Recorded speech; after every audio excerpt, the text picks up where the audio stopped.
they never sold them in the UK. So when I was a kid, we'd go to France, and whenever I'd spot one, I'd be like, Twingo, Twingo, and my dad would be like, what? Why? They're the worst cars. And I found one that was like in the UK that had been imported, owned by a lumberjack, and we've just welded that up, and that will be on the channel soon, hopefully, with an MOT. And then I got a 944 Turbo as well. I think that's the. But I was going to. I raced those. That was one of the most underrated road cars. Would you like to buy mine? No, I don't own cars. People always think, what have you got in your garage, Tiff? Which Ferrari, what Lamborghini?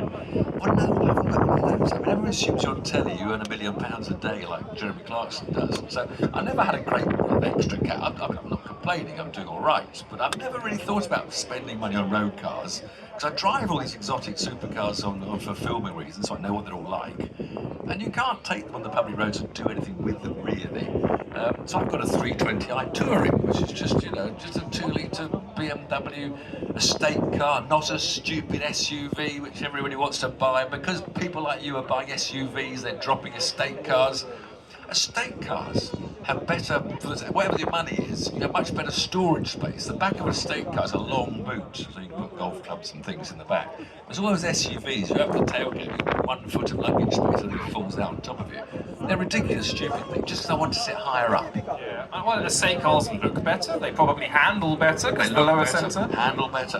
I always want to drive sitting as near the road as possible. Oh, the opposite of an SUV driver. I don't want to be up high, I want to be as near the road with my bum, so you feel like you're a driver and not standing on stilts like Clarkson and his Range Rover. I love that Range Rover wobbling about. When he's fat. Actually, his fat belly's not as fat anymore now, is it? He's so He's been Ozempicing. I'm not personally attacked. I couldn't say. But no, you often hear from. Obviously, you are a race driver. That is your preferred. I'm glad someone remembers. I'm a racing driver first. Yes. TV tart second. Of course. So you often hear from race drivers. I know.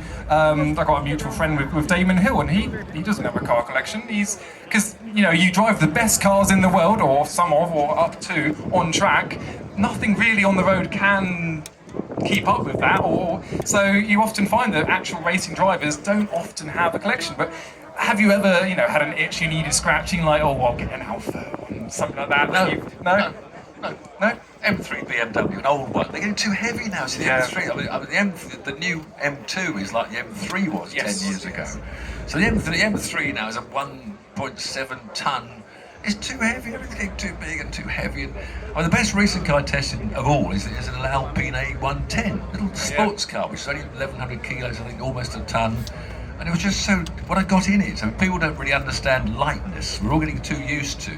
Even driving a BMW 3 Series or an M2 on the racetrack when I do the trucks and do my passenger rides, and you get used to heaviness. If you suddenly get into an old-fashioned lightweight, and you only got to drive 2 miles, a couple of corners, a couple of bumps, you think, it's alive in my hands.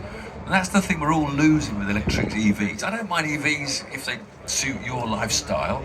You've got to plug in and you've got to work them back, and it's brilliant. You don't have to go petrol, no more petrol.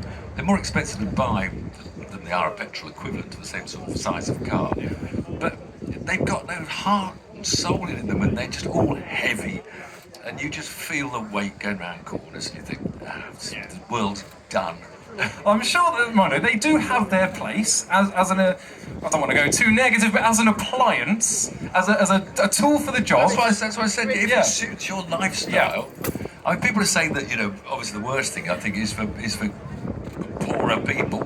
Do you use the word poor, less income, whatever. Or students and the youngsters, because my son's got a 20-year-old Corsa that he bought for £1,000, and he took it to the south of France and back with his mates, and a great time. £1,000 car. Now in 20 years' time, there won't be a £1,000 car, because the cheapest electric car, you won't re-battery it for 30 grand. You'll just throw it all away.